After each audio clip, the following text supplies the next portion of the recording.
On a December afternoon in 2013, 80-year-old Peggy Nadell gazed out of her second-story bedroom window, watching the snow fall onto the ground below. Peggy's large gray wooden house sat tucked away in Valley Cottage, New York, a small upscale enclave located in Clarkstown, less than an hour northwest of New York City. Peggy had lived in this house for 50 years. She loved her small town, and she thought there was something really special about it in the winter. The snow made everything quiet, beautiful, and almost otherworldly. In her bedroom, Peggy glanced down at her watch. She felt like she could stand there for hours just staring at the snowfall, but she had someplace to be, and Peggy hated being late. So she walked out of her room and down a hallway across an old hardwood floor to the stairs. Peggy held onto the banister and slowly made her way to the first floor. At 80 years old, Peggy was still in great shape. She exercised almost every day at the nearby Jewish community center, and even when there was snow on the ground and it was freezing outside, she still enjoyed walking around town or in the public park that was close to her house. But Peggy admitted that the stairs in her house had begun to get a bit tricky for her, and her daughter, Suzanne, had become paranoid that Peggy was going to take a bad fall and hurt herself on the stairs. So Peggy, not wanting to worry her family, now made it a point to take her time when she was going up and down the stairs and to always hold on to the banister. Peggy finally reached the first floor, and she walked across the living room towards the front of the house. Peggy's house was almost like a museum, and also a time capsule. There were paintings hung on the walls, and small sculptures and other pieces of art that could be found on tables and shelves in the living room, but there was also 50 years' worth of family keepsakes, photos of her grown children at almost every age, and some recent drawings her grandkids had made for her. Peggy pulled a long coat off a coat rack by the front door, and she put it on over her black sweater. Peggy had short brown hair that she styled every day, and she wore red lipstick.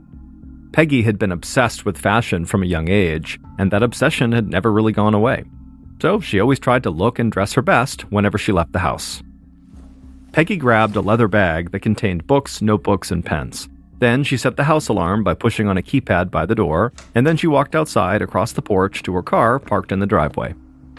Peggy got in, started the car, turned on the radio, and began heading towards New York City. After driving into the city and parking her car, Peggy made her way through a big throng of people walking down Fifth Ave in Manhattan. She looked at the holiday decorations and Christmas lights hanging around the street, and she had a huge smile on her face. As much as Peggy loved living in her sleepy little town, there was nothing quite like being in the big city. Over the course of her life, Peggy had traveled all over the world. She'd seen Roman ruins, the pyramids in Egypt, and she'd laid on beautiful beaches all around the globe. But New York City had always been a very special place for her. Peggy walked for a few minutes and then stepped into a white stone building that housed one of the City University of New York's campuses in the area. Inside, Peggy made her way to a small classroom where she was sitting in on a PhD-level art history class. Peggy said hello to some of the other students who had already arrived. Many of them were at least 50 years younger than she was. Peggy made it to her seat, she pulled off her coat and put it on the back of her chair, then she sat down and grabbed her notebook out of her bag. A young woman sitting nearby smiled, and Peggy smiled back. Peggy knew she must be a bit of a mystery to most of her fellow students. They must have wondered why this well-dressed old lady was in class with them. But anybody who knew Peggy even reasonably well knew that she had always prized learning and education above almost anything else. Back in the mid-1950s, Peggy had fallen in love with a man named Robert Nadell, and she had gotten married to him. And not long after they got married, Peggy gave birth to their daughter, Suzanne. Then, a couple of years later, Peggy had their son, Jim. And Peggy loved being a mother, but she didn't want to just stay at home. So she had decided to go back to school to get her MBA, a graduate business degree. Her husband, Robert, had been totally thrilled about her decision. He thought Peggy was one of the smartest people he'd ever met, and he knew how important education was to her. But at the time, most other people around Peggy had thought she was crazy for wanting to go back to school for anything, especially a master's degree in business, because at this time in the 1960s, women represented less than 1% of students at the top MBA programs in the United States. But Peggy believed it was her duty to continue learning as much as she could, and she had refused to accept that being a woman had anything to do with her ability to succeed in business school or the corporate world. And so after getting her MBA, Peggy had proven everybody who doubted her wrong. She had gone on to work for Xerox, a huge corporation that was a pioneer in photocopiers and other technology products, and after years of working at that company, Peggy had become one of Xerox's first female executives. Peggy had a long and very successful career, and when she had finally stepped away from her work, she enjoyed retirement right alongside her husband Robert. They had loved to travel, and they had spent a lot of their time helping their community by volunteering for local groups and charities. And as much as Peggy had loved her high-powered executive job, she actually enjoyed the volunteer work that she and Robert were able to do even more. But then, in 2003, Robert had died unexpectedly, and suddenly Peggy had found herself all alone in her big old house. Peggy's daughter, Suzanne, lived about 20 minutes away, and so the mother and daughter spent a lot of time together. But Peggy knew Suzanne had a life and a job that kept her busy, and Peggy didn't want to give up on all the things that made her happy just because she was on her own now. She wanted to keep learning about new things and experiencing new things. So Peggy had begun to study art history, a subject she'd always been interested in. And eventually she decided she wanted to learn as much as she possibly could about art history. So at 80 years old, Peggy began sitting in on these PhD-level art history classes. Not to get another degree, but just because she really loved it and wanted to learn more. Peggy listened closely and took extensive notes during the professor's lecture. And as Peggy wrote in her notebook, she almost felt like a kid again. She knew how absurd that would sound to the others in the class. After all, she was a mother and a grandmother, and she had lived a full life by this point.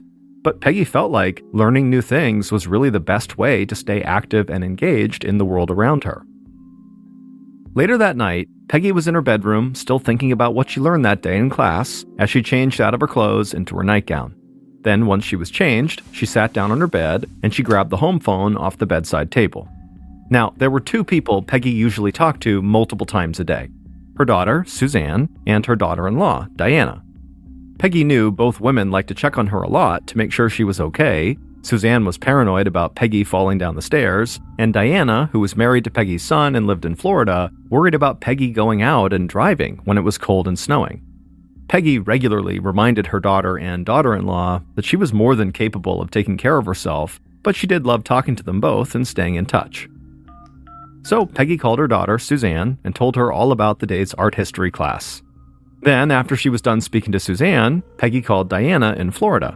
Now, Peggy's son was not much for phone calls, so his wife, Diana, was really Peggy's only real connection to her grandkids who lived so far away.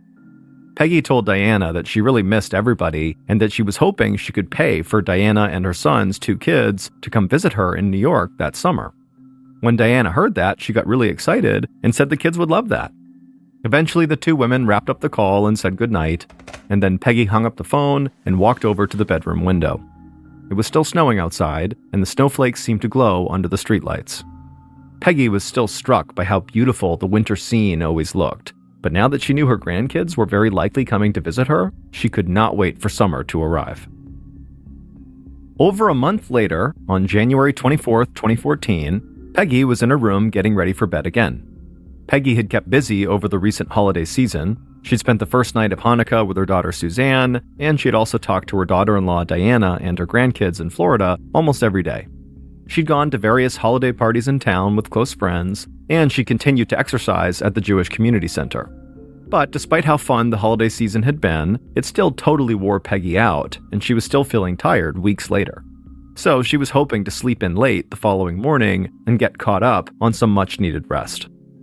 It hadn't snowed in weeks, but temperatures had dropped to a freezing 15 degrees Fahrenheit, and it was cold and drafty inside of Peggy's old house.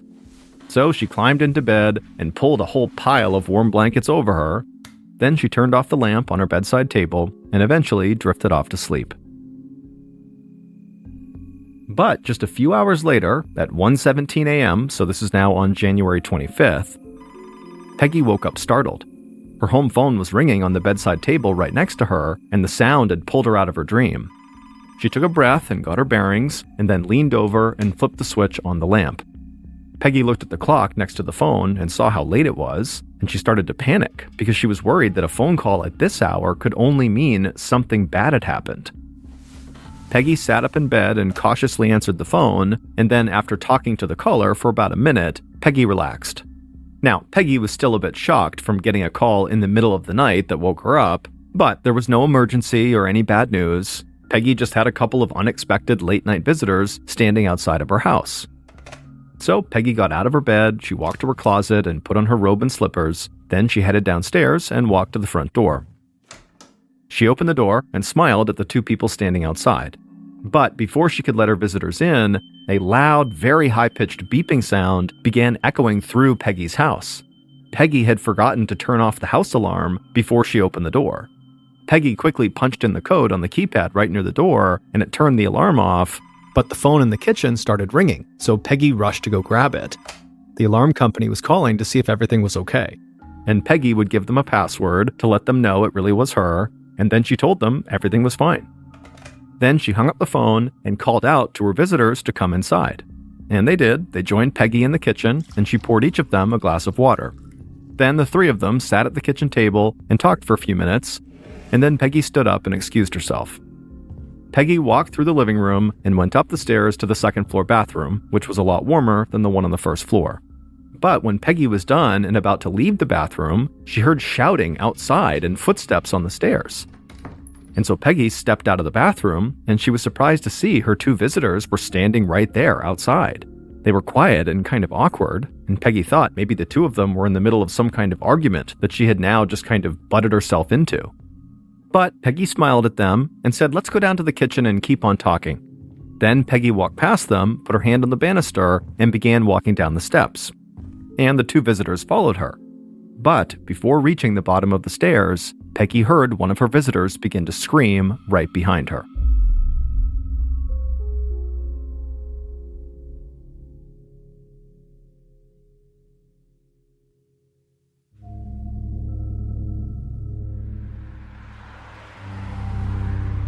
Several hours later, at 9 a.m. on January 25th, so almost 8 hours after the visitors had arrived at Peggy's house, Peggy's daughter, Suzanne, stepped out of her car in front of Peggy's house. Suzanne was 55 years old with frizzy dyed blonde hair. She wore jeans, tennis shoes, a t-shirt, and a big winter coat.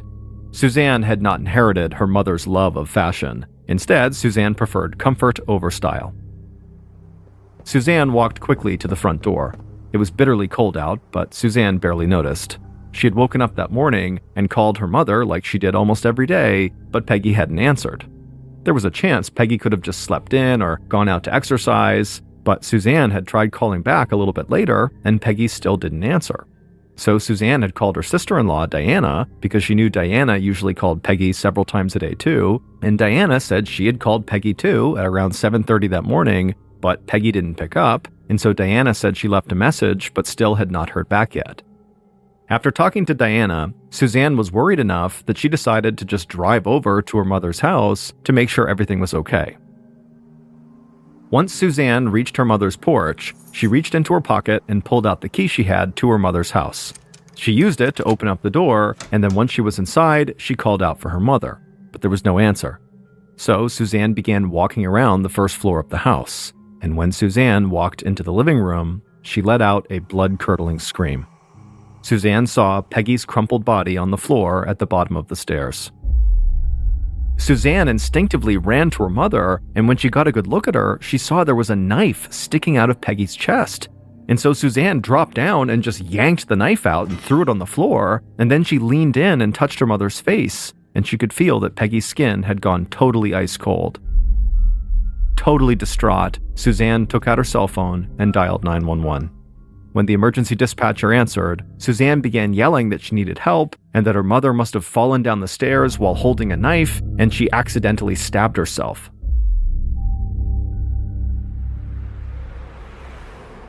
Not long after the 911 call, Detectives Stephen Cole Hatchard and Earl Lawrence of the Clarkstown Police Department pulled up in a sedan outside of Peggy's house and stepped out of the car. The snow had started again, and they could feel the cold biting into their hands and faces. Local police had already run crime scene tape all across the front of Peggy's house, and some of Peggy's neighbors had already begun to gather nearby. Hatchard and Lawrence also saw Peggy's daughter, Suzanne, pacing back and forth in the driveway, a few feet in front of a uniformed police officer. Suzanne was mumbling to herself, and she looked totally dazed. The detectives approached Suzanne and introduced themselves, and Suzanne immediately repeated what she had said to the 911 operator. her mother must have fallen down the stairs while she was holding a knife and accidentally stabbed herself. Suzanne said she had been worried about her mother on those stairs for a long time. But before the detectives could even really process what Suzanne was talking about, she would say something that sent up multiple red flags.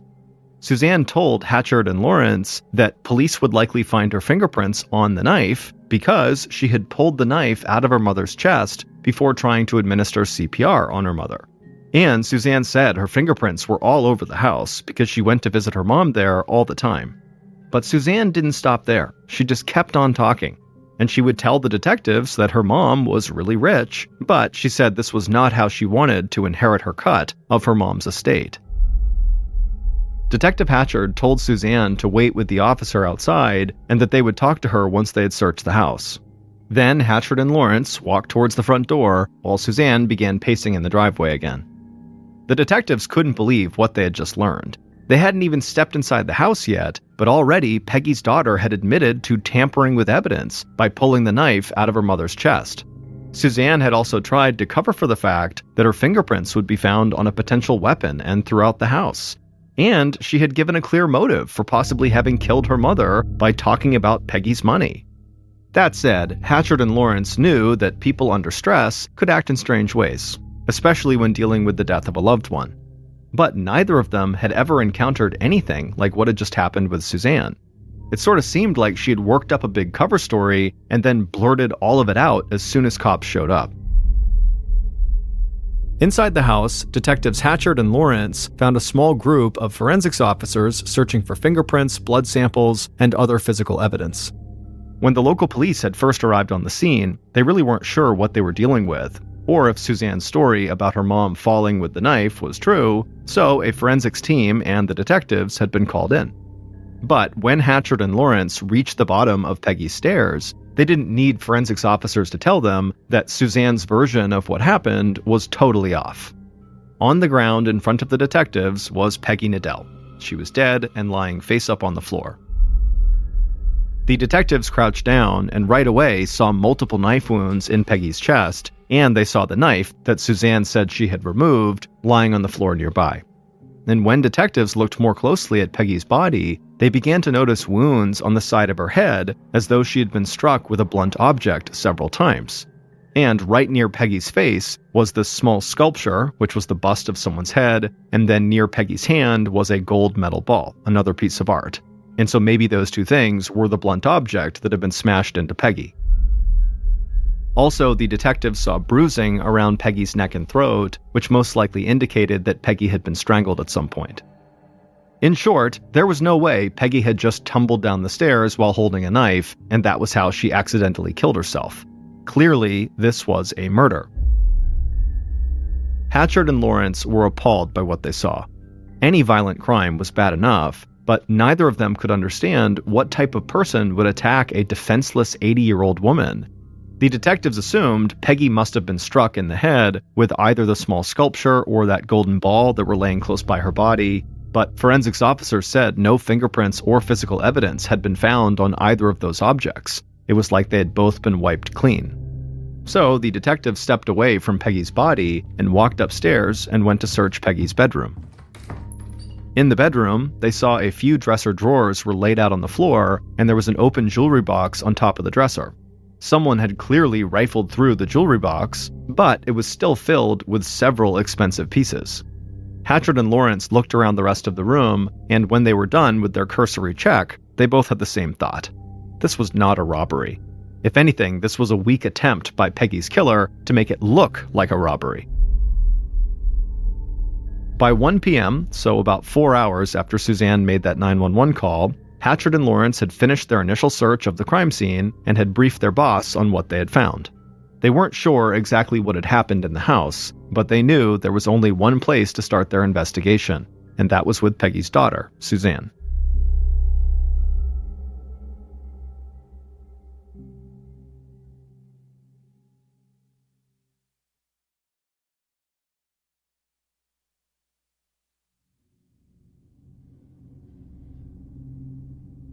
Later that afternoon, Hatchard and Lawrence sat in a comfortable police station conference room across a long table from Suzanne.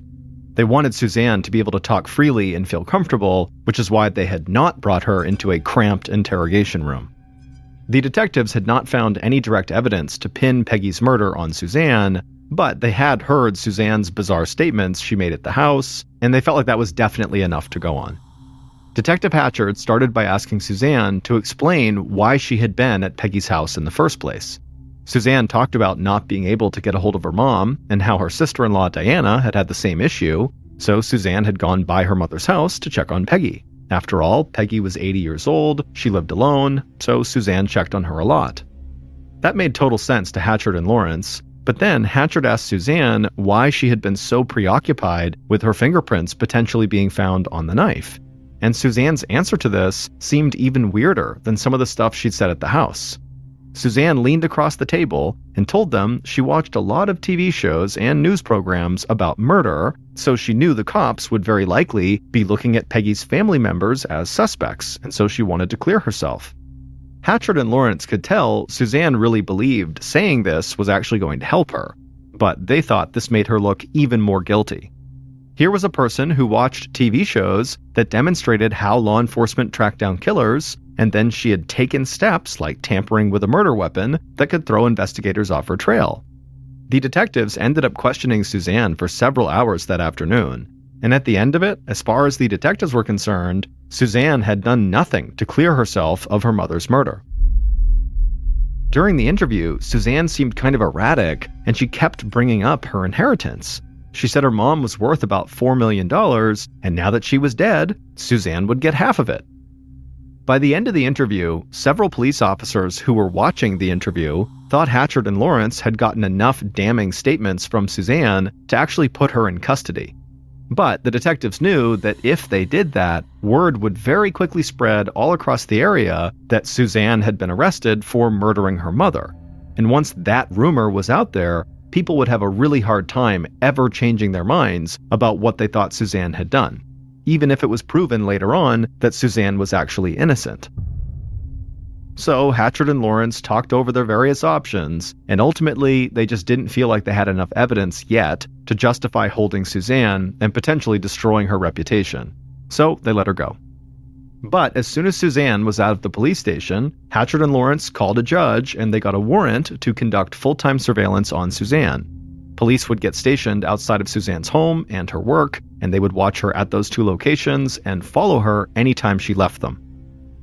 In the following days, along with conducting their around-the-clock surveillance, investigators began digging into Suzanne's recent credit card history, and they found another huge red flag. On the night of January 24th, so just hours before Suzanne's mother would be killed, Suzanne had gone shopping at a grocery store that was close to Peggy's house. But based on her credit card records, this was not where Suzanne typically did her shopping. She went to a store that was much closer to her own home. But it was not just this grocery store's location that seemed kind of suspicious. On the night in question, investigators learned that Suzanne purchased rubber gloves and cleaning supplies. Hatchard and Lawrence felt like this was just one more thing that pointed towards Suzanne's guilt. After all, rubber gloves and cleaning supplies could explain why there were no fingerprints found at the crime scene. And so the detectives were confident they were on the right track, and they thought if Suzanne had killed her mother, she would slip up soon, and they would be there to arrest her. At 11 a.m. on January 29, 2014, 4 days after Peggy's murder, Suzanne sat in a wooden pew in a funeral home next to her husband. Her eyes were bloodshot, and her whole body felt like it was trembling. The pews around her were filled with Peggy's friends, family, and members of the Valley Cottage community who Peggy had gone out of her way to help. Even though police had not arrested Suzanne, word had already spread that she was a primary suspect. And a couple of days earlier, when Suzanne had gone to her mother's house to pick out clothes for her mother to be buried in, a neighbor had stepped outside. And this woman, who had known Suzanne since she was just a little girl, began screaming, "When are you going to arrest her?" And so the rumors and the pressure were really starting to get to Suzanne, and it was making it hard to sleep at night. Towards the end of the service, Suzanne and others recited a prayer in Hebrew, and then Suzanne quickly made her way out of the funeral home. Once outside, Suzanne welcomed the fresh, cold air. It was like she could breathe again. Inside, she'd felt stifled because she felt like everybody was staring at her and talking about her. A minute later, Suzanne's younger brother Jim and his wife Diana came outside and walked over to her. They had flown in from Florida shortly after they learned about Peggy's death, and Suzanne could not have been happier they were here. Suzanne said hello to her brother, who she always thought was kind of strange, and then she hugged Diana, who she was very close with, and they talked for a while about how much Peggy had meant to them. But as they stood there chatting, they had no idea the police were watching. Not long after Peggy's funeral, Detectives Hatchard and Lawrence met with Suzanne's brother Jim and his wife Diana at the police station. The detectives asked them basic questions, like where they had been on the night before the murder. Jim had been at his house in Florida, and Diana had been at a wedding most of the day. Diana would say that she had called Peggy on the morning of the murder, but didn't get an answer. And then she also said she'd spoken to Suzanne right before Suzanne had gone to Peggy's house and discovered Peggy's body. Hatchard and Lawrence would, of course, follow up on Jim and Diana's statements, but the detectives really wanted information on Suzanne. They wanted to know if Suzanne had spoken to Jim and Diana about the inheritance money that Suzanne seemed so eager to tell police about. But Diana said the idea that Suzanne had anything to do with this murder was ridiculous. She said Suzanne loved her mom, and she was closer to Peggy than basically anybody else in the world. And so Diana said the police really needed to stop wasting their time looking at Suzanne and bring the person who actually killed Peggy to justice. But when Jim and Diana left the police station after their interview, the detectives still totally believed Suzanne was their most likely suspect. Family members sticking up for each other was not anything new. But over the next few weeks, surveillance on Suzanne did not get Hatchard and Lawrence any closer to having concrete evidence that she was in fact the killer. Still, Hatchard and Lawrence hoped that even if Suzanne's actions didn't lead them anywhere, that maybe her phone records soon would. Investigator Robin Arias sat at her desk staring at hundreds of numbers printed on a piece of paper.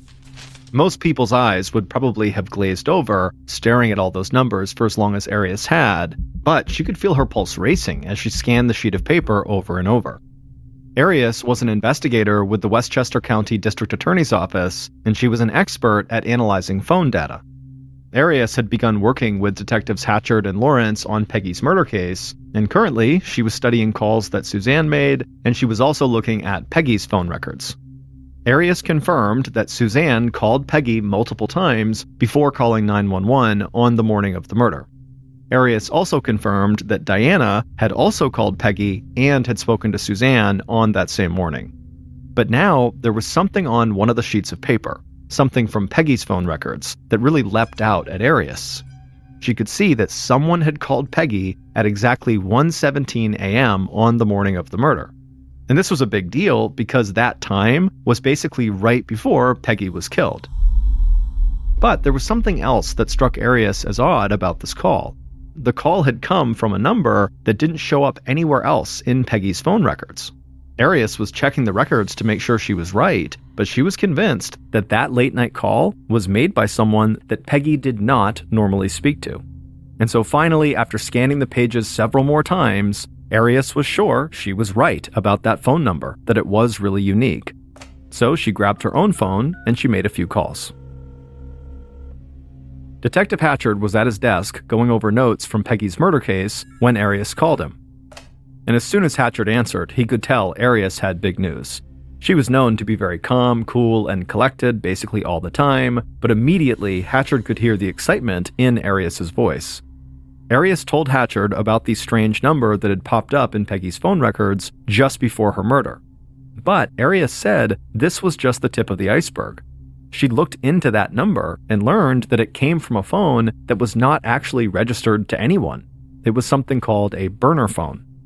A burner phone is typically a cheap cell phone that's purchased just for temporary use or to keep the user's identity anonymous. Hatchard listened to Arias, and he felt like she had just helped the investigation take a huge step forward. But then, Arias gave him the most important piece of information of all. Arias had worked for hours and hours and pulled some strings, and she had figured out where this burner phone had been purchased from and who had bought it.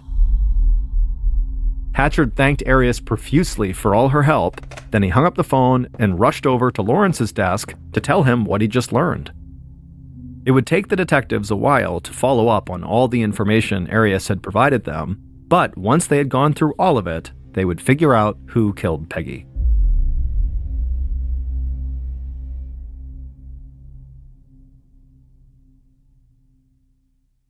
Based on Robin Arias's phone data analysis, evidence found at the crime scene, and interviews conducted throughout the investigation, here is a reconstruction of what police believe occurred in the early morning hours of January 25, 2014, when someone murdered Peggy Nadell in the home she had lived in for 50 years.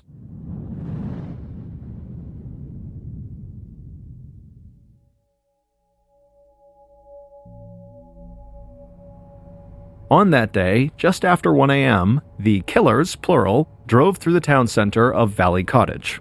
And there was something about the place that almost didn't seem real, like it was a movie set version of a perfect small town. The killers looked at each other, but didn't speak.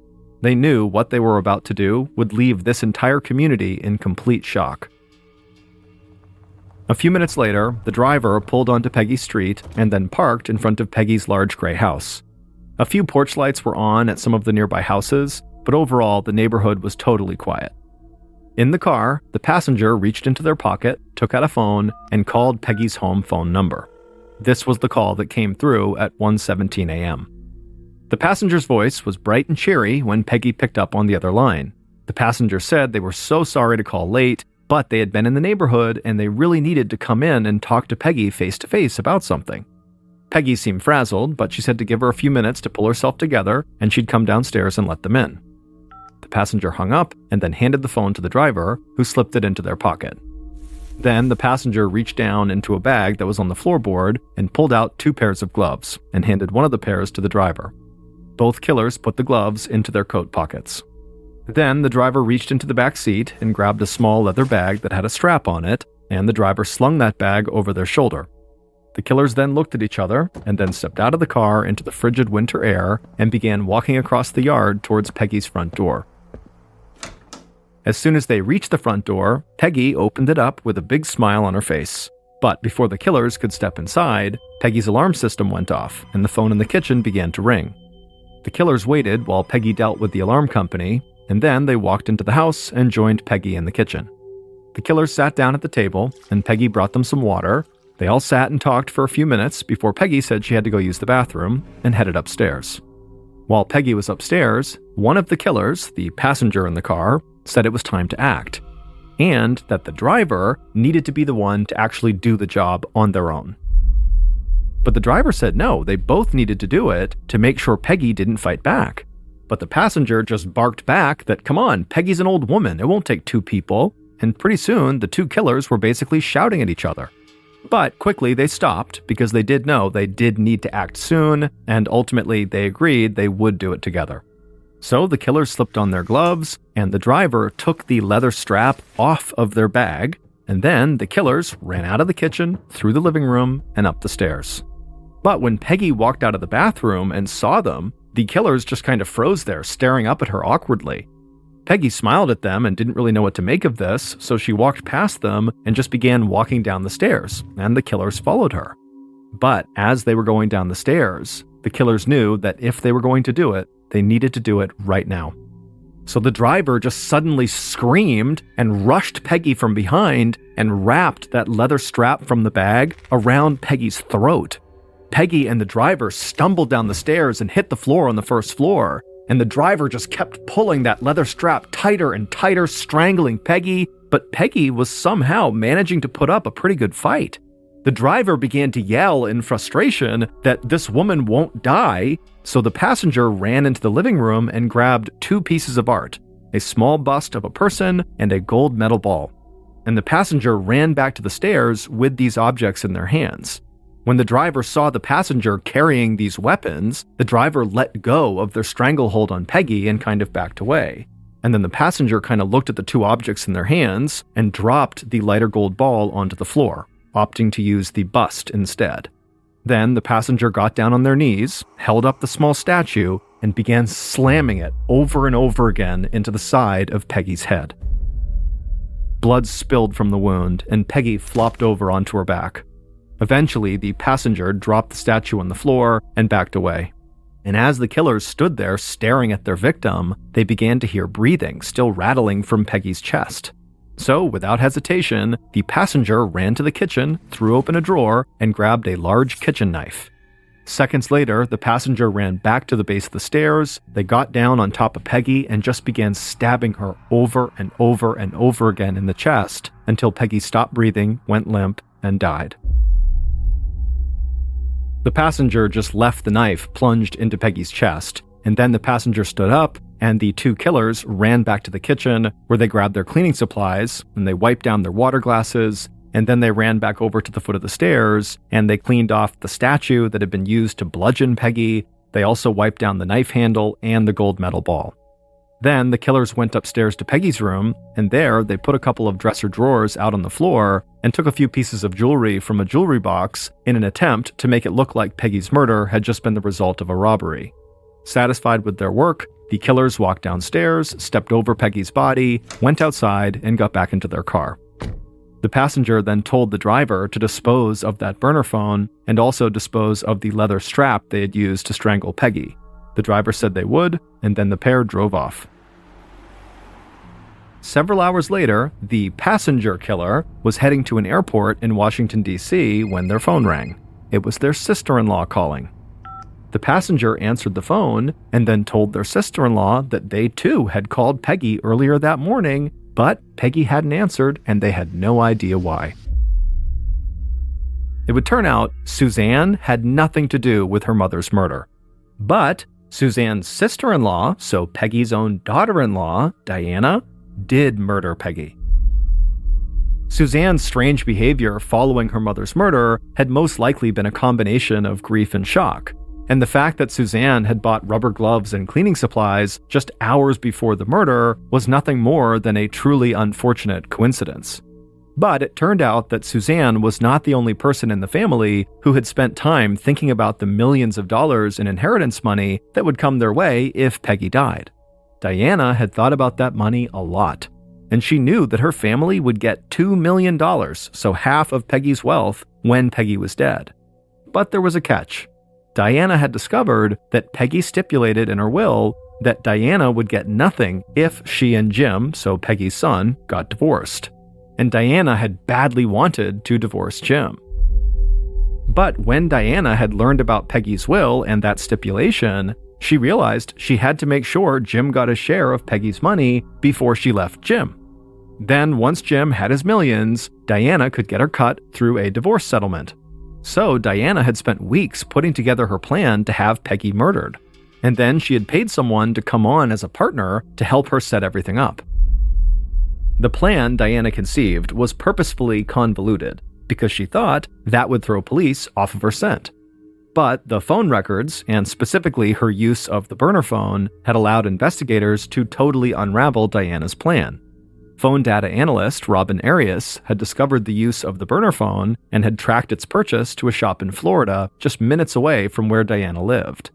It turned out Diana had not been the one who actually physically bought the phone, but using surveillance footage, investigators were able to track down the woman who had bought the phone. And when police questioned that woman, she said Diana had paid her money to buy the burner and hand it over. And so with the burner in her possession, Diana had told her family, and later had told police, that she flew to Washington, D.C. for a wedding. But in reality, Diana had flown to D.C. to meet a woman who had been recruited by Diana's partner to actually carry out the murder for $10,000. That woman met Diana at the airport in D.C., and they both drove several hours to New York to kill Peggy. Police believe Diana really wanted this woman to kill Peggy on her own, while Diana just supervised. That way she wouldn't have to actually murder her mother-in-law, who she had been close with for years. But in the heat of the moment, when the hired killer, or the driver, failed to strangle Peggy to death, Diana, who had been the passenger in the car, had acted on instinct and bludgeoned Peggy and then stabbed her to death. Diana believed that involving other people to set up and carry out this murder would help distance herself from the crime and maybe keep her out of trouble. But as investigators put together all the puzzle pieces, everybody else involved in this crime pointed the finger directly at Diana. The woman who was hired to kill Peggy for money and who tried unsuccessfully to strangle Peggy to death cut a plea deal and was sentenced to 20 years to life in prison.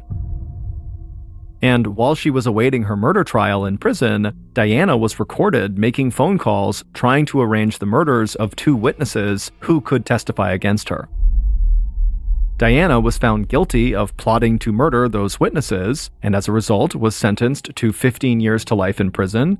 Then she was also found guilty of second-degree murder in Peggy's case and received an additional sentence of 23 years to life in prison. Peggy is buried outside of the small, quaint town where she spent 50 years of her life. With all of the things that Peggy accomplished in her career and her education, there was still just one thing that mattered to her above everything else: her own family. And so Peggy's headstone is very simple. It just says wife, mother, grandmother. Around midnight on September 3rd, 1986, Doug Wells and his wife Kristen were pulling onto their street in western Montana when they noticed a camper parked in front of their house. Neither of them recognized the camper, and so when they pulled into their driveway, Doug got out and walked over and looked inside to see if anyone was in there. And there was a man sleeping in the front seat. Doug didn't wake him up. Instead, he went back to his wife, they talked about it, and they decided that this man must have just randomly parked in front of their house, and that most likely the next day he would leave. And so the couple went inside their house and they began getting ready for bed. At some point, Doug rounded up all the trash inside of the house and was going to bring it outside to put into the trash bin.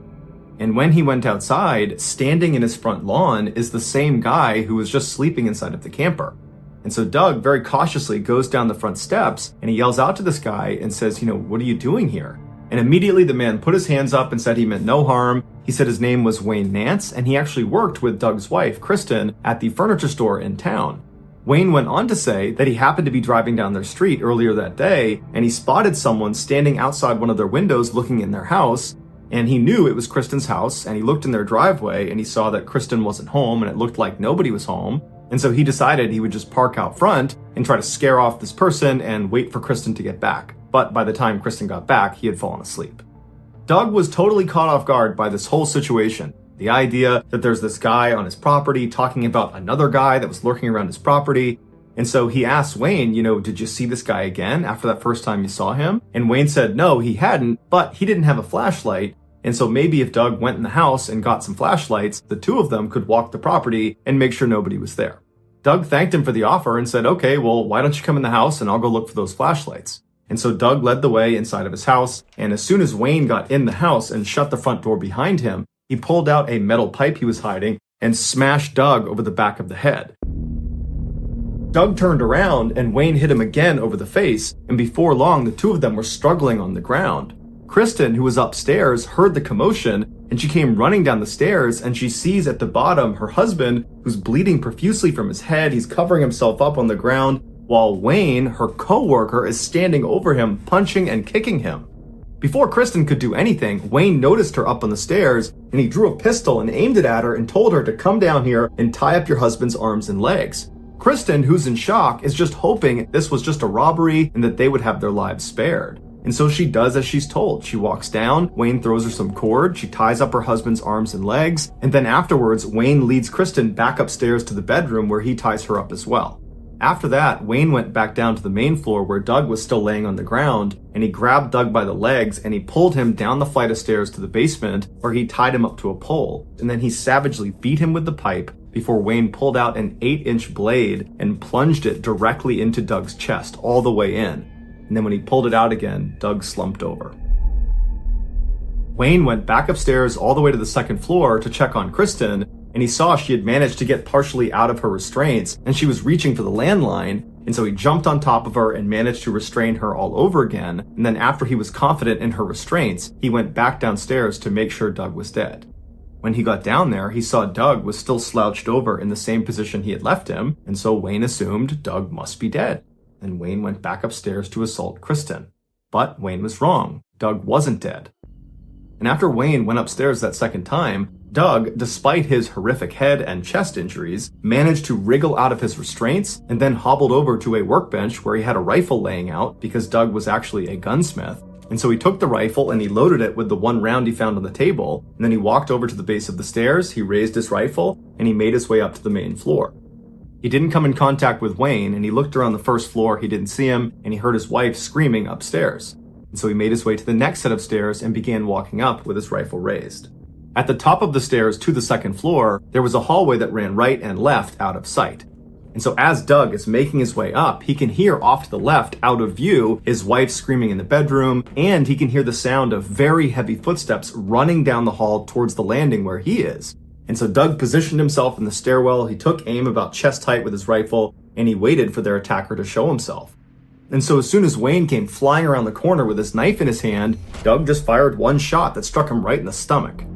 Wayne fell backwards, totally shocked at what had just happened. He began to stagger, and Doug, meanwhile, turned his rifle around like a baseball bat because he didn't have any more rounds, and he just starts walking down the hall, smashing Wayne, as Wayne continues to stumble and fall and try to run away from Doug. And finally, he gets away from Doug, charges into the bedroom where Kristen is, and he grabs his pistol, and he turns around and he fires 3 shots towards the door where Doug is now standing. And Doug, he's unfazed. 1 round hits him in the leg, the other 2 miss, he doesn't care. He just walks up to Wayne and begins bashing his head in with the back of this rifle. He hits him so many times that the buttstock of the rifle explodes and the metal of the rifle bends like an L. And at some point, Wayne drops the gun because he's getting viciously beaten on by Doug and his rifle. And Doug sees that, he grabs the pistol and he fires the remaining rounds into Wayne's head.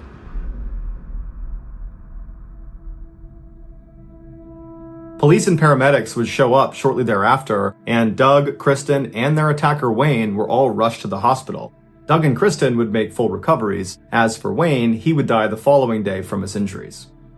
After the incident, the police investigated Wayne Nance to see who this guy was, and they discovered that almost certainly he had been a serial killer that was connected to at least 6 cold case murders from 1974 to 1986. But because Wayne never confessed to any of these murders before he died, the true number of people he killed is still unknown.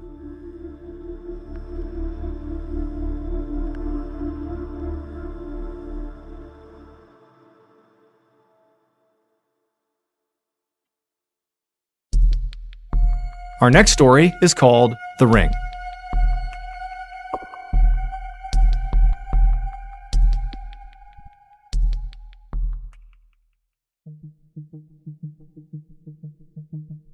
In May of 2011, 27-year-old Michalina Lewandowska was surprised when she got a text message from her on-again, off-again boyfriend, 27-year-old Marcin Kaspersak.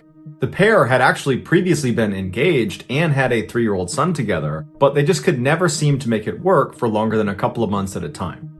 In the text message, Marcin was asking Michalina if he could take her shopping, something he knew she liked to do. As for Michalina, lately she had been turning down requests like this one from Marcin, and she was inclined to at first, but their son was already being looked after by her mother, and Michalina didn't have plans that day, and so she thought, you know what the heck? And so she said yes.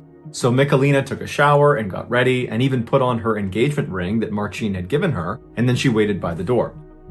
A little while later, Marcin, who was an aspiring bodybuilder who had become addicted to taking steroids, showed up at her Huddersfield, England home. Michalina opened the door, Marcin came inside, and then as soon as the door shut behind him, he tased Michalina, he jumped on top of her, and then he bound and gagged her. And then once she was restrained on the ground with no idea what was going on, Marcin opened the front door and waved down to his car that was parked on the curb, and one of his friends, this 18-year-old named Patrick, came out and walked up to the house and came inside. And then Patrick and Marcin worked together to cram Michalina into this small, rugged cardboard box. And then once she was forced inside of there, they closed it up, taped it shut, and then brought the box down to the front of the house and put it into Marcin's trunk. And then Marcin and Patrick hopped in the front 2 seats of the car and drove off. Once they reached the outskirts of town, they parked in a parking lot right next to this huge forest. And from there, they took the box with Michalina inside of it and 2 shovels and walked into the woods, and at some point they left the path and walked way away from where anybody would normally be until they felt like they were far enough away that no one would see them. And at that point, they put Michalina down, and then using their shovels, they dug a grave. Once it was deep enough, they put Michalina in her box inside of the grave, and then they covered her back up with dirt and then put a 90-pound log on top of her. And then the 2 of them just walked away, leaving Michalina to die. In the box, Michalina was not dead yet, but she knew if she attempted to escape with Marcin and Patrick right above her, they would just kill her on the spot, or they would dig an even deeper hole, and then it would be impossible to get out again. And so after waiting an agonizingly long amount of time to ensure Marcin and Patrick had gone, Michelina jumped into action. She immediately tried to wriggle her way out of her restraints, but the position they had forced her into, which was basically the fetal position with her hands tied behind her back, it didn't allow her to move very much in any one direction, and so without any movement, she could not get herself to come free of these restraints. And so as she's struggling, trying to figure out what she's going to do, she realizes she had chosen to wear her engagement ring that Marcin had given her, something she never wore anymore, and she could potentially use the diamonds in the ring to cut through the tape that was keeping her wrists tied together. And so she began working that ring until finally she did cut through her restraints and her hands were free. And so she managed to force both of her arms right in front of her body. And then once they were in front of her, she immediately began scratching and clawing at the cardboard right above her. And eventually she scratched a hole in the box itself and dirt began pouring in on her. And she was already very low on oxygen. She was fighting off unconsciousness by remembering that her 3-year-old son needed her and she had no idea what Marcin was going to do to him. And so she just kept on digging and fighting as the dirt's coming in on her and she's struggling to breathe. And then finally she pokes all the way through and she can see sunlight and fresh air comes into the hole. She can breathe again. And then with this huge surge of adrenaline, she forces herself and manages to push all the way up through this hole until she's standing in her grave. And from there, she pulls herself up and out of the dirt and she runs towards the road where she flags down a motorist, and the motorist would call police and then wait with her until they arrived. After Marcin was arrested, the story came out that he had heard a rumor that Michelina was going to be leaving him and going back to Poland with their son, and he didn't want that, so he had decided he was going to kill her. Marcin was found guilty of attempted murder and sentenced to 20 years in prison, and Patrick was found guilty of kidnapping and sentenced to 4.5 years in prison.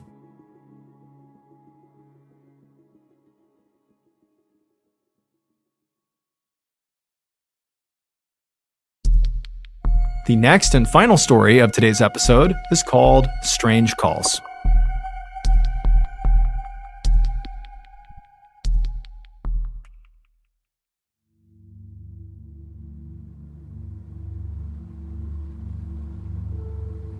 In the early morning hours before sunrise on April 12, 1990, a 31-year-old man named Nathan Neesmith pushed down on the gas throttle of the fishing boat that he was steering just off the coast of Georgia. And as he did this, he expected the boat to naturally kind of kick into a higher gear and go faster.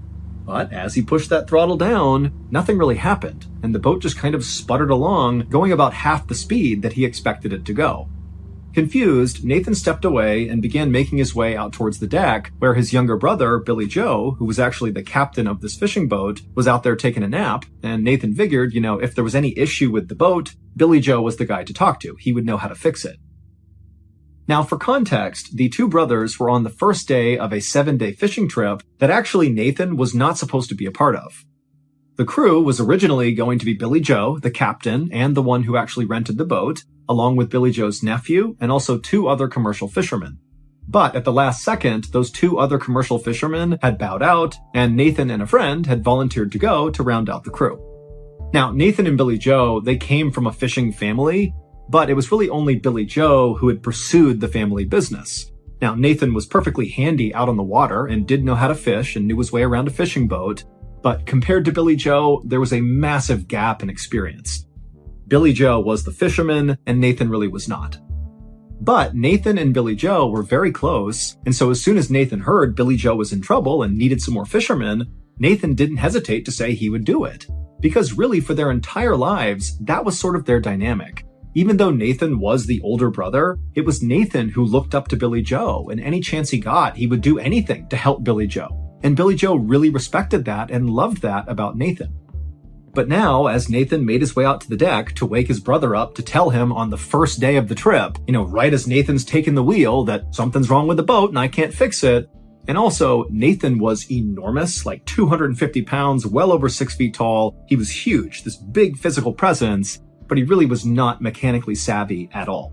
And so again, Nathan is sort of feeling like, sorry, and also maybe even second guessing whether or not it was even a good idea for him to have come along. If he can't even fix a minor issue with the throttle or the engine, what's he doing here?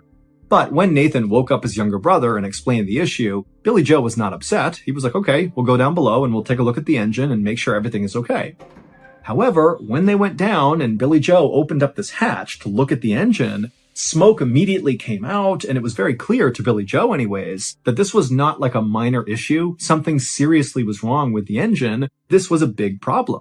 And so Billy Joe began cussing, he's totally frustrated, and he just told Nathan to, go down below and tell the other two to wake up and come help. And so huge Nathan turned around and went down into the bunk room down below, and the second he got down to that level of the fishing boat, he just stopped.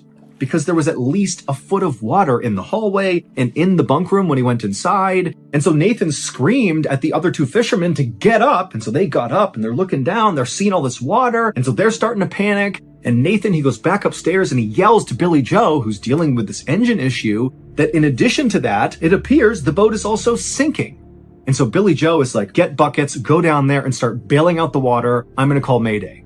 And so Billy Joe runs back up to the steering wheel. He grabs the radio. And Nathan and the others can hear him yelling over and over again, Mayday, Mayday, Mayday. And as that was happening, Nathan and the other two fishermen put on their life vests, grabbed buckets, and went down below to begin manually bailing out the water.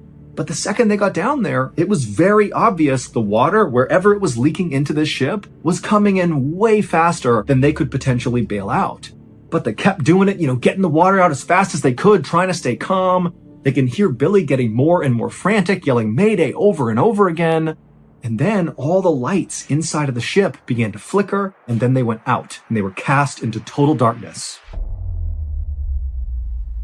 The engine basically had stopped, and it was just silence, just the sound of water rushing into this boat. Also, Billy Joe had stopped yelling Mayday because clearly the boat had lost power and the radio didn't work. And unfortunately, before the power cut out, nobody had heard any of Billy Joe's Mayday calls. So nobody knew where they were, nobody knew they were sinking, and without power, they had no way to communicate to anybody. They were totally alone. So Nathan, Billy Joe, and the others did the only thing they could do. They went up to the main deck, they grabbed their inflatable life raft, they blew it up, chucked it over the side, they grabbed as many supplies as they could, put it in the raft, they all made sure they had all their flotation on, and then they jumped into the life raft, abandoning the sinking fishing boat. Now, once all four men were safely inside of this life raft, they were not as panicked as you might think they would be, because they had put enough food and water in this raft to last them at least several days. They all again had their life vests on, so proper flotation, and even though nobody responded to those Mayday calls, it wasn't impossible to think that maybe somebody had heard the Mayday calls and they just had not called back. Maybe there was a rescue operation coming to their location right now. They didn't know. But it felt plausible that they could be rescued. They would just need to kind of ration out their supplies and stay optimistic. However, their optimism quickly faded when, after only being in this life raft for 30 minutes, right as the sun was starting to come up, Nathan began to hear a strange sound. It was coming from somewhere in the life raft. He couldn't quite place the sound, and so at first he kind of tried to ignore it, but then he noticed the life raft was becoming softer, and then he realized the sound he heard was a small hiss. The raft had a leak. And even though the four men were able to trace the sound of this leak to the actual puncture, they didn't have a patch kit or any meaningful way to patch up this hole. And so all they could do was just put their hands over this leak and do their best to seal it. But it didn't stop the air from coming out. It just delayed it. And so over the next hour, again, as the sun is just coming up on the second day of their big fishing trip, the raft finally completely deflated, and all four men were suddenly bobbing in the freezing cold ocean, surrounded by the wreckage of their sinking fishing boat. And so eventually, the men grabbed the biggest piece of wood from the wreckage that came floating by, and it was buoyant enough that it kind of served as like a makeshift raft, but it wasn't buoyant enough to hold all four of them at once, which meant, they had to take turns resting on this raft, and then they'd have to get back in the ocean and kind of wait their turn again. Totally miserable. And as this was happening, they just stared at the hull of their sinking fishing boat that was still poking up out of the ocean, just drift farther and farther away from them, because the current was pretty strong. And as they watched their ship just kind of disappear into the distance, and they're just kind of drifting out into the middle of the ocean, they were all just stunned into silence. They could not believe how this had happened and so quickly. And also, what were they going to do? They're in the worst possible situation here. It just didn't seem possible that they could actually survive this. Now, for reference, even though the men had salvaged a lot of their food and water from the sinking life raft, and they had their flotation devices on, that didn't protect them from hypothermia. It wouldn't matter if it was super warm outside. What mattered is the ocean was really cold. And because they couldn't stay on that raft, they had to keep cycling through, going back in the ocean over and over again. It was just a matter of time before they would get hypothermia. And sometimes hypothermia can kick in just a couple of hours. I mean, we're not talking days here. This is going to be quick. And all these guys knew that. And so as these men were forced to have these really morbid discussions around who's going to stay in the water and who's going to stay on the raft, Nathan made a drastic decision. Nathan, being by far the biggest physically out of the 4 men, he knew that if he wasn't there right now, the other 3 could easily fit on their makeshift raft and stay out of the water, delaying hypothermia, thereby increasing the odds that they got rescued. And so Nathan did what he always did, and he turned to his younger brother, who he looked up to so much, who he just wanted to help all the time, and Nathan told him, I'm going to swim to the wreckage. I'm going to swim back to the hull of our sinking ship, and I'm going to fashion my own makeshift raft. That way you guys can have this one, and I'll have my own, and we can all get out of here in one piece. Now, keep in mind, it was fairly obvious that the hull of the sinking ship, which was barely visible near the horizon, was at least 3 miles away, just from their own rough calculations. So this is a monster swim to get to that. And so immediately, Billy Joe and the other 3 were like, no, that is a suicide mission. You cannot do that. Do not swim to the hull. You're not going to make it. Now, just to give some additional context here, if you're not familiar with just how challenging swimming in the open ocean is, I'm going to give you my limited experience. So when I was in the military, we had to do 1 5.5-mile open ocean swim, and then also we did a whole bunch of 2-mile ocean swims. And even though we were allowed to use amazing wetsuits and fins, we had a swim partner with us, we had the land nearby to use as a reference to make sure we're going the right direction, we had food, we had water, we were in great shape. Even with all of that, open ocean swims are miserable. You get all the salt in your mouth and your nose, you start cramping and chafing. I mean, it takes hours and hours and hours to swim some of these distances, and you're constantly fighting against the waves. I mean, it is an absolute chore swimming in the open ocean, again, even with all the right stuff in place. And you got to remember, Nathan is this big guy, he's got this big bulky life vest on that's going to make it hard to swim. He doesn't have fins, he doesn't have a wetsuit, and he's got no landmarks around him, to make sure he's going in a straight line. Typically, when you're swimming in the ocean, you're constantly looking at the land or some other landmark to make sure you're going in the right direction. He wouldn't have had that. And also, it's this unknown distance he's covering, and there could be predators in the water. I mean, there's so many barriers here that basically there was like a 0% chance this swim would be successful. But Nathan totally understood what he was really doing here. He didn't really know if he was actually going to make it to that boat. Frankly, that was not really the point. What he was really doing was choosing to sacrifice himself to potentially save his brother and the other 2. And so even though they were telling him, do not go, do not swim in that direction, you're not going to make it, Nathan just turned to his brother Billy Joe and said, I love you. And then he turned and began swimming. And by some miracle, 11 hours later, right as the sun was setting, Nathan was still alive and still swimming, and he did reach the sinking boat that still had its hull poking out of the water.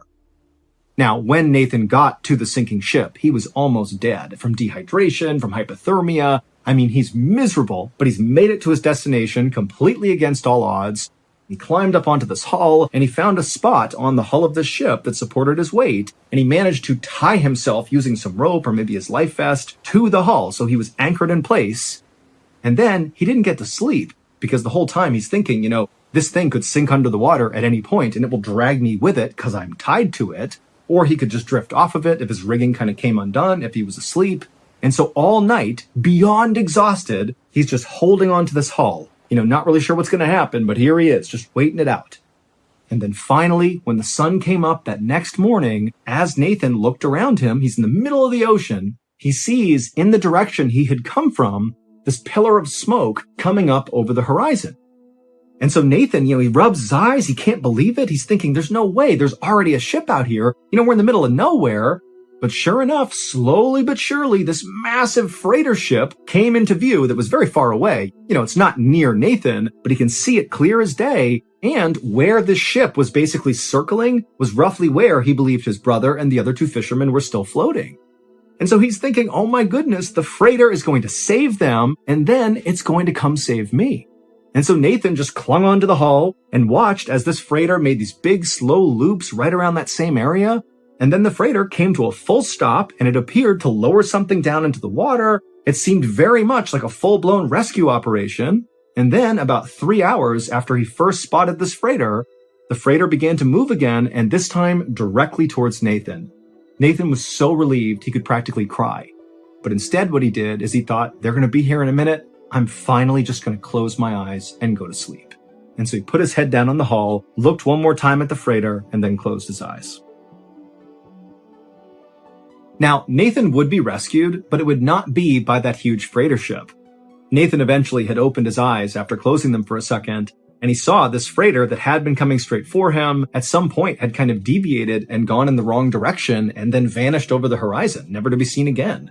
And it would take 3 more days before a separate ship happened to find Nathan. They scooped him up and they rescued him. But even though Nathan had been really crushed when that freighter had gone the wrong way, he held on to this idea that, that freighter had clearly rescued his brother and the other 2 fishermen. And certainly, even if they couldn't find him, they would go back and they would tell the authorities that Nathan is out there. He swam back to the hull of the ship. We got to go find him. And so certainly a rescue effort would be on the way. And it was true. A rescue boat had come out and found Nathan. So everything seemed to be tracking. And when Nathan woke up inside of his hospital room back on land, his friends and family were all by his bedside and he's looking around. He can't believe he survived. And the first thing he asks is, how's my brother? How are the other 2 fishermen? And why didn't that freighter pick me up too? And at this, all the people in the room just kind of looked at Nathan with a very confused look on their face. And eventually they asked him a question that made Nathan burst out in tears. They said, what freighter? It would turn out Billy Joe and the other 2 fishermen were still missing at this point, and nobody had heard a thing about some big freighter in the area. As far as anybody knew, at least in Nathan's family, that freighter ship did not exist.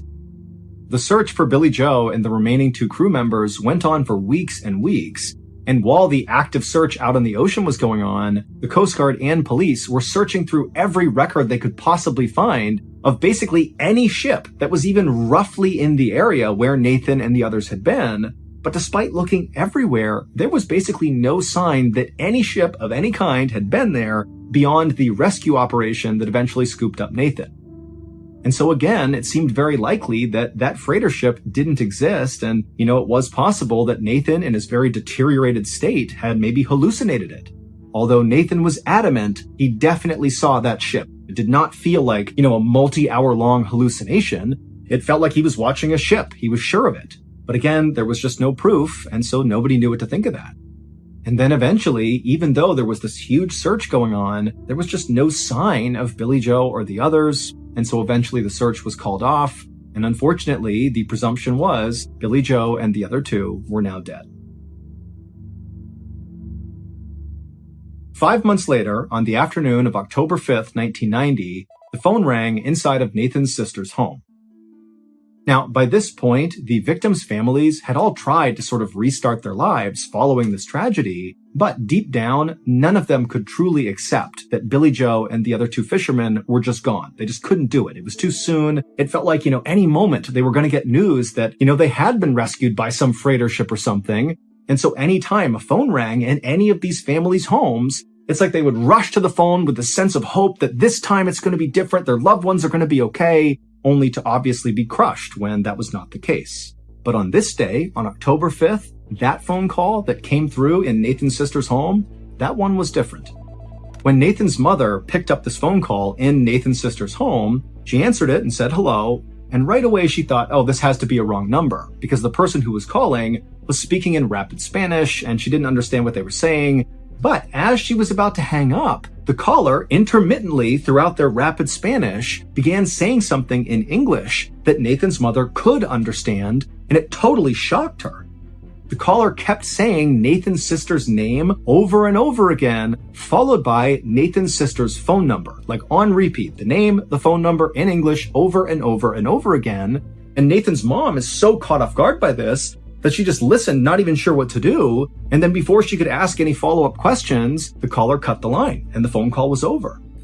And then a few minutes later, another phone rang in a home that was not far away from Nathan's sister's home. And this other home belonged to the boat owner who Billy Joe had rented the fishing boat from that unfortunately sank and caused this whole tragedy. And so this boat owner, he picks up the phone, he answers it, and just like the call that had come through in Nathan's sister's house, this call was the same. It was somebody calling, speaking rapid Spanish, and the boat owner was about to hang up when he heard something that he understood because it was in English. And what he heard was his own name followed by his phone number over and over and over again. Basically the same type of call that Nathan's mom had just heard. And then before the boat owner could ask any questions, the line went dead.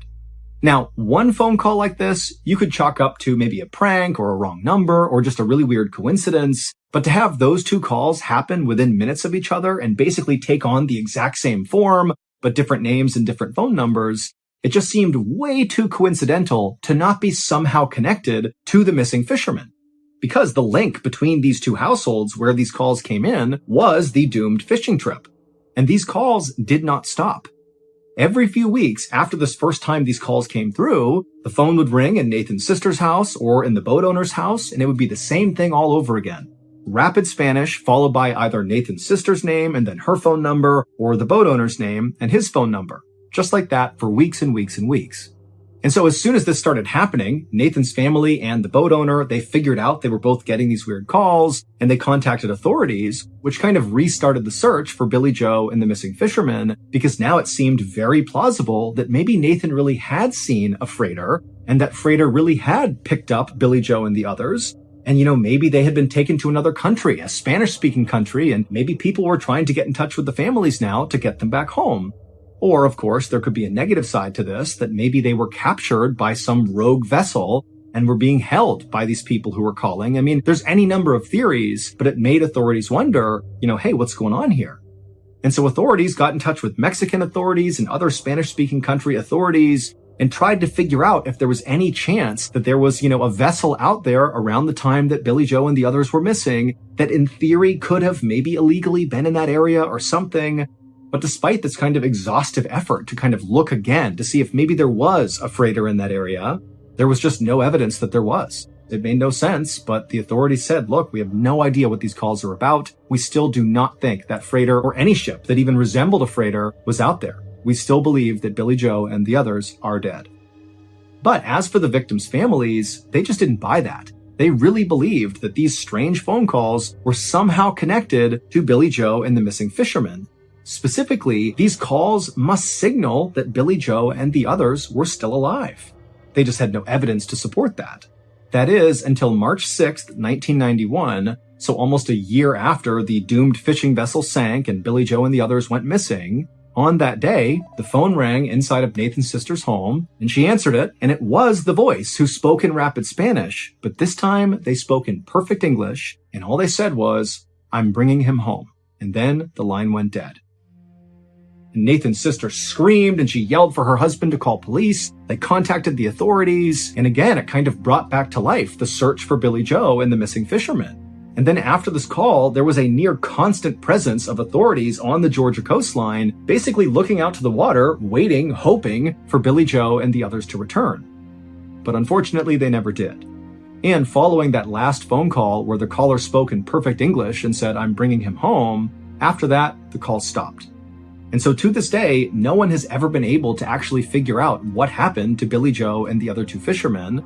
They are presumed dead at this point, but there's this one nagging question that surrounds the whole story, and that is, what did Nathan see? Was that actually a freighter picking up Billy Joe and the others? And if so, what did they do with them? Or was Nathan just hallucinating? It's entirely possible, but Nathan has always said he knows what he saw, and that was not a hallucination. As for the families of the victims, they still firmly believe that their loved ones are still out there, and someday they will come back home, and the families just hope they're alive long enough to be there for the reunion.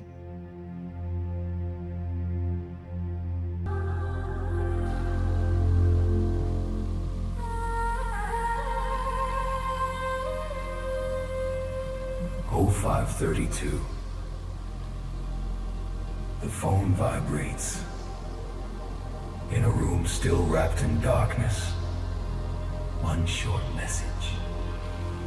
Line 3 is down. No time to ask why.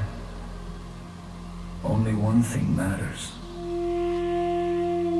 The clock has already started running.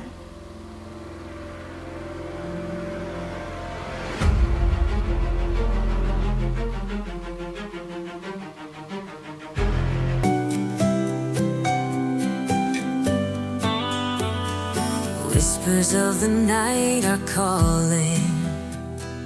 Underneath the trees we're falling. Silent shadows dancing free. This is where we're meant to be. City lights just fade away. In your eyes I find my way. Magic in the cool night breeze. Hearts unlocked and minds at ease. Beneath the starlit sky we fly.